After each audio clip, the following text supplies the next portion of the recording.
tipo de câncer que falta a gente abordar é justamente o câncer de pênis. Então, quando a gente para analisar o câncer de pênis, né, a gente percebe que o câncer de pênis ele é causado realmente devido a condições precárias, né, socioeconômicas, o que faz realmente e muitas vezes a falta de conscientização também dos homens em relação à higiene, né, da região peniana. Então, a gente para ver que o câncer de pênis, né, ele geralmente acontece a partir de 50 anos, mas pode realmente acontecer em pacientes mais jovens, certo? E o câncer de pênis, ele representa realmente cerca de 2% do total das neoplasias que atingem, né, o gênero masculino, sendo mais frequente nas regiões norte e nordeste do país. E como eu falei, os fatores de risco, né, está associada realmente à situação socioeconômica e condições de má higiene íntima, certo?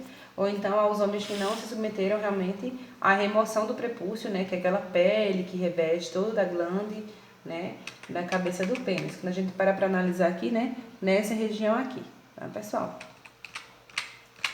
Então, tem as secreções, né, que estão ali em torno da glande, né, que são realmente um fator etiológico para realmente trazer essa doença a uma probabilidade maior. Então, a gente sabe que o estreitamento do prepúcio é um fator que vai predispor ao aparecimento realmente do câncer peniano, né, e alguns estudos realmente sugerem a relação do câncer com a infecção do HPV.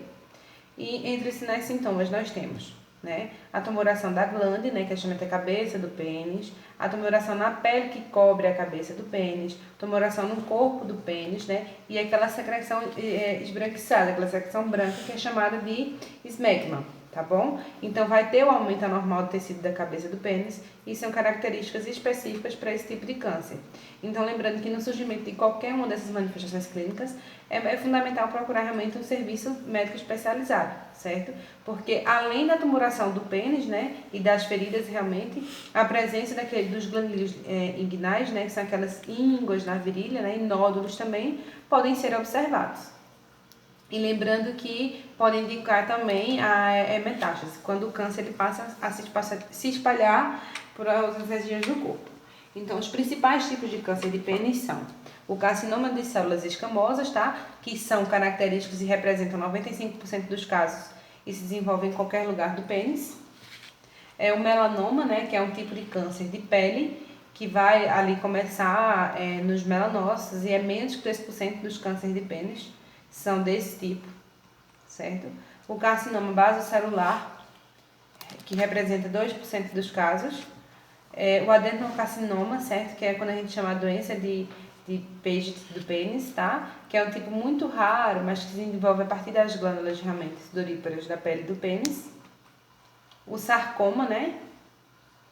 Que se desenvolve a partir dos vasos sanguíneos e músculos e outras células do tecido conjuntivo, certo? E como é feito o diagnóstico do pênis? Primeiro pode ser feito realmente diagnóstico através de imagem, certo? Que os exames de imagem eles vão estar ali ajudando a ver onde a lesão está localizada, né? Lembrando que isso vai ser extremamente útil para determinar a extensão da doença, a invasão da doença, né? Assim como ver até onde ele foi se espalhando, certo? E os principais exames também que são específicos são tomografia computadorizada, ressonância magnética, a ultrassom, né? E até mesmo o diagnóstico por forma de biópsia, que vai retirar ali, né, uma camada, uma parte do tecido, para fazer realmente essa análise daquela parte do tecido, certo? Então, os principais tipos de biópsia são a biópsia incisional, que é quando apenas uma parte do tecido é retirada, tá certo? Isso é utilizado para tumores maiores, né, que apresentam úlceras ou que crescem realmente para dentro do tecido.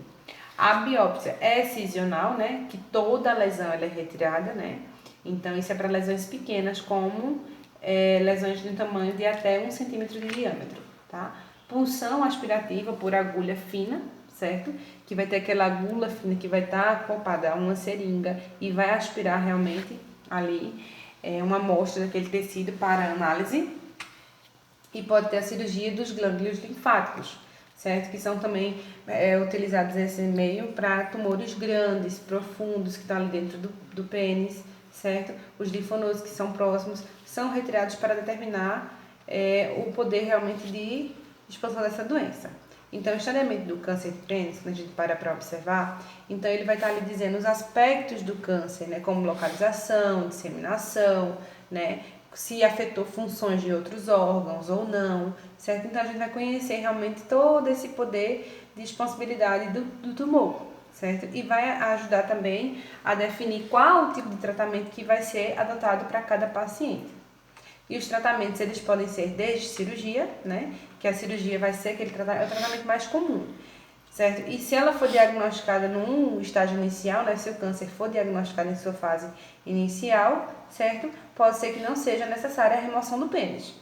E já nesses casos mais prolongados, esses casos realmente mais diagnóstico mais tardiamente, pode ser removido realmente todo o pênis do paciente.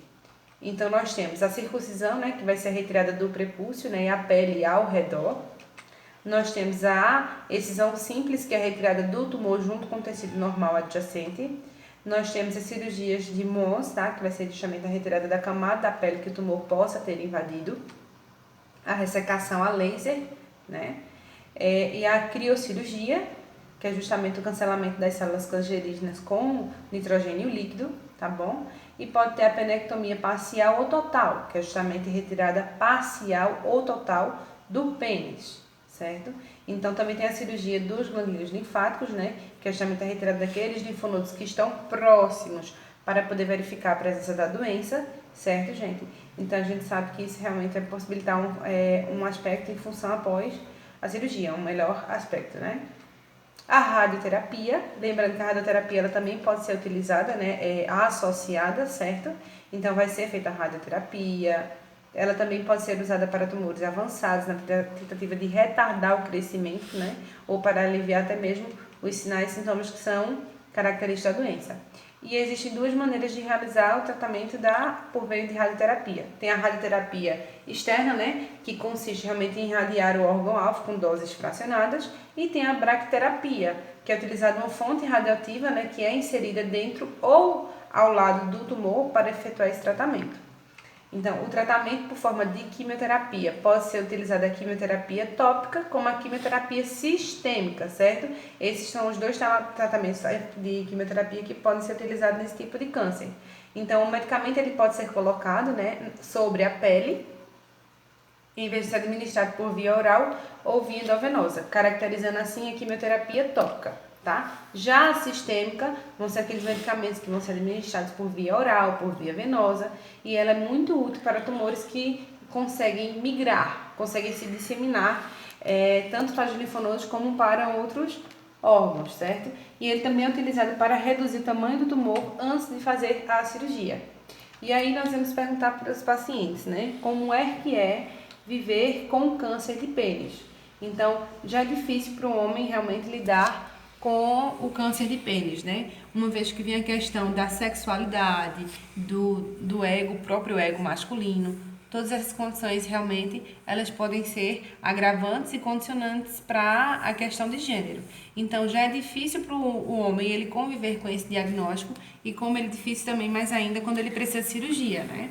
Porque mexe na masculinidade dele, né, nos conceitos psicológicos dele e até mesmo os físicos, né, quando tem a retirada parcial ou total da cavidade do pênis, de todo o pênis. Então é importante que a gente pare realmente para ver, né, que é natural para um homem, frente ao tratamento do câncer, sofrer angústia, depressão, sentimentos de desespero, de tristeza. Então a gente para observar que a queixa desses pacientes ela é mais psicológica. Então a gente tem que trabalhar muito essa parte da humanização e prestar uma assistência de qualidade para o paciente, porque é muito difícil para eles ter a masculinidade deles afetada, né? Ter essa questão de gênero afetada. Então é muito difícil para eles. Então a gente tem que trabalhar muito essa questão psicológica, porque existem vários relatos de depressão com esse tipo de diagnóstico.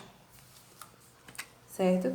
Então lembra que a maioria dos homens, né, pode perder, né, o controle da urina após a cirurgia, né? Assim como a maioria deles ainda pode ter o controle da urina após a cirurgia. Então, em alguns casos, né, da penectomia parcial, a função pode se manter realmente intacta, né? Então, isso vai permitir realmente uma micção relativamente normal. E muitos homens que forem submetidos à total, eles devem se sentar para urinar. Então, já vem realmente uma nova adaptação que mexe psicologicamente com eles. Sendo assim, nós concluímos, né, o câncer de pênis.